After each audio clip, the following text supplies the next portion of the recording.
Break બાદ ફરી એકવાર આપણે દ્વારકા લઈ જઈશું। દ્વારકાથી બેટ દ્વારકાને જોડતો જે સુદર્શન બ્રિજ છે એ પ્રધાનમંત્રી નરેન્દ્ર મોદીએ ખુલ્લો મૂક્યો અને ત્યારબાદ તેમણે દર્શન પણ કર્યા, ધ્વજાજી જે છે એ માથે ચડાવી અને પૂજા અર્ચના પણ કરી હતી।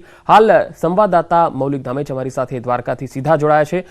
મૌલિક, હાલ પ્રધાનમંત્રીનો દ્વારકાનો બીજો શું કાર્યક્રમ છે? હાલ કયા પ્રકારની ગતિવિધિ આપ જોઈ રહ્યા છો દ્વારકામાં?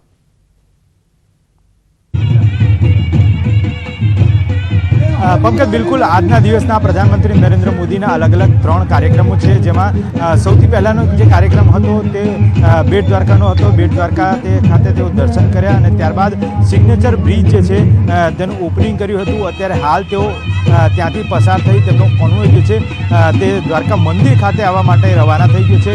સ્વાગતની વાત કરીએ તો સ્વાગત કરવા માટે અહીંયા કેટલાક ભાતીગળ જે સંસ્થાના જે બતાવનાર લોકો છે તે અહીંયા આગળ છે, તેમની પણ દ્રશ્યો બતાવવાનો પ્રયત્ન કરીશું કે જે લોકો અત્યારે હાલ ભાતીગળ સંસ્કૃતિ જે છે તેની ઝાંખી અહીંયા આગળ બતાવી રહ્યા છે। થોડી ક્ષણોમાં જે છે પ્રધાનમંત્રી નરેન્દ્ર મોદી અહીંયા આગળ પહોંચશે। મહત્વનું માનવામાં આવે છે કે આજના દિવસના આ જે મેઇન 3 કાર્યક્રમ હતા, એક તો સુદર્શન સેતુ જે બ્રિજ છે તે હવે દ્વારકાને સમર્પિત કરવામાં આવ્યો છે। લગભગ 980 કરોડના ખર્ચે આ બાંધવામાં આવેલો બ્રિજ જે છે તે લગભગ 2.32 કિલોમીટર અને દેશનો સૌથી લાંબો બ્રિજ માનવામાં આવે છે, જેનાથી દ્વારકા અને બેટ દ્વારકા અવરજવર કરતા દર્શનાર્થીઓ જે છે તેને ખૂબ જ લાભ મળશે। મહત્વનું માનવામાં આવે છે કે તેની અંદર શ્રીમદ ભાગવતના શ્લોકો અને ભગવાન કૃષ્ણની છબીઓ જે છે તેનાથી શણગારવામાં આવ્યો હતો। દ્વારકા મંદિરની વાત કરીએ કે જ્યાં આગળ તેઓ હવે પૂજા અર્ચના કરશે, સ્પેશિયલ દર્શન જે છે તેનો લાભ લેશે। તેના માટે પણ વીવીઆઈપી મુવમેન્ટ જે છે તે અહીંયા રાખવામાં આવી છે ને અલગ અલગ જગ્યાએ છે લોકોની અવરજવર ઉપર પ્રતિબંધ રાખવામાં આવે છે। ગણતરીની મિનિટોમાં તેઓ અહીંયા દ્વારકા પહોંચશે તેમના કોન્વોય સાથે અને ત્યારબાદ અલગ અલગ જગ્યાએ જે છે તે દર્શન અર્થે નીકળશે ને ત્યારબાદ વિવિધ પ્રકલ્પો જે છે અહીંયા આગળ ખાતમુહૂર્ત છે અને લોકાર્પણના કાર્યક્રમો એટલે કે વિકાસલક્ષી કાર્યક્રમો જે છે તેનું ઓપનિંગ કરશે અને સભાને સંબોધશે। જી મૌલિક, સિગ્નેચર બ્રિજ જે છે એની ભેટ મળી છે દ્વારકામાં, હવે તેમનું કોન્વે અહીંથી પસાર થવાનો છે।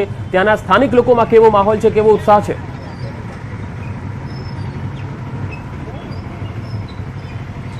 બિલકુલ પંકજ, ફરી એક વખત દ્રશ્યો થકી સ્થાનિકોનો માહોલ બતાવવાનો પ્રયત્ન કરીશું કે અત્યારે હાલ જે છે બીજેપી તરફથી એક ભાતીગળ સંસ્કૃતિ જે છે તેનો બતાવવાનો પ્રયત્ન કરવામાં આવે છે। લોકોને કોર્ડન કરી અને ત્યાં આગળ તેમને સ્વાગત માટેની તૈયારીઓ જે છે તે કરવામાં આવી છે। આસપાસના દ્રશ્યો કહી શકાય તો આ દ્વારકા પોલીસ સ્ટેશન વિસ્તાર જે છે કે ત્યાં તમામ જગ્યાએ માત્ર પોલીસ બંદોબસ્ત દેખાઈ રહ્યો છે। માત્ર જિલ્લાની પોલીસ નહીં પરંતુ જિલ્લા બહારથી પણ પોલીસ બંદોબસ્ત જે છે તે મંગાવવામાં આવે છે। કોઈપણ પ્રકારના અડચણરૂપ વાહનો ના દેખાય તે માટેની અત્યારે હાલ ટોઈંગ કરવાની કામગીરી જે છે તે પણ ચાલી રહી છે। આવનારા સમયમાં જે અહીંયા સ્થાનિકો જે છે જે માત્ર પ્રધાનમંત્રીની એક ઝલક મેળવવા માટે અહીંયા ઉપસ્થિત છે તેમના દ્રશ્યો બતાવવાનો પ્રયત્ન કરીશ। કેમેરા પર્સનને કહીશ કે એ દ્રશ્યો બતાવે કે અહીંયા આગળ લોકો જે છે તે પ્રધાનમંત્રી નરેન્દ્ર મોદીની એક ઝલક મેળવવા માટે અહીંયા આગળ આવી પહોંચ્યા છે। હવે ગણતરીની મિનિટોમાં તેઓ પોતાના કોન્વોય સાથે દ્વારકા પોલીસ સ્ટેશનથી દ્વારકા મંદિર તરફ જવાનો જે રોડ છે ત્યાં આગળથી પસાર થશે અને ત્યાંથી તેઓ મંદિર જઈ અને ત્યાં આગળ લગભગ 15 થી 20 મિનિટ જેટલી જે ખાસ પૂજા જે અર્ચના છે તે પૂજા અર્ચના કરશે અને ત્યાં માત્ર ને માત્ર પૂજારી અને તેમની સાથે તેમના જે બંદોબસ્તમાં પોલીસ એનએસજી કમાન્ડો જે છે તે એનએસજી કમાન્ડો અહીંયા હાજર રહેશે। મૌલિક, જે સ્થાનિક લોકો તમે જોઈ રહ્યા છો જે પીએમને જોવા માટે ત્યાં આવ્યા છે, જ્યારે એમની સાથે વાતચીત કરવાનો પ્રયાસ કરશો?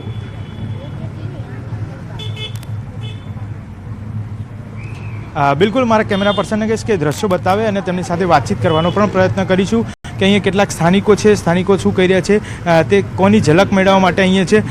આપ શું કહેશો, અહીંયા એક ઝલક મેળવવા માટે ઊભા છો, કોણ આવી રહ્યું છે, શેના માટેની રાહ જોઈ રહી છે? हम लोग तो वेस्ट बंगाल से आया है यहाँ पर देखने के लिए, मोदी जी आएगा और यहाँ क्या ओपनिंग करने आए हैं वो पता है? ओपनिंग करने आए हैं भारत का ब्रिज और ये मैंने पूजा करने आएगा। બિલકુલ, વેસ્ટ બંગાળથી જે છે આખું ગ્રુપ આવ્યું છે અને તેમની સાથે અન્ય કેટલાક લોકો અહીં સ્થાનિક છે તેમની સાથે પણ વાત કરવાનો પ્રયત્ન કરીશું, કારણ કે અહીંયા જે બેટ દ્વારકા છે અને બેટ દ્વારકાનું જે બ્રિજ ઓપનિંગ થવાના કારણે તેઓ અત્યારે હાલ અહીંયા ફસાયેલા છે। હું આપણી પાસે ફરી એકવાર આવીશ, આપ અમારી સાથે જોડાયેલા રહેશો। તો હાલ એક નાનકડા બ્રેક માટે અહીંયા રોકાઈએ છીએ, બ્રેક બાદ ફરી એકવાર આપને દ્વારકા લઈ જઈશું, મળીએ બ્રેક બાદ।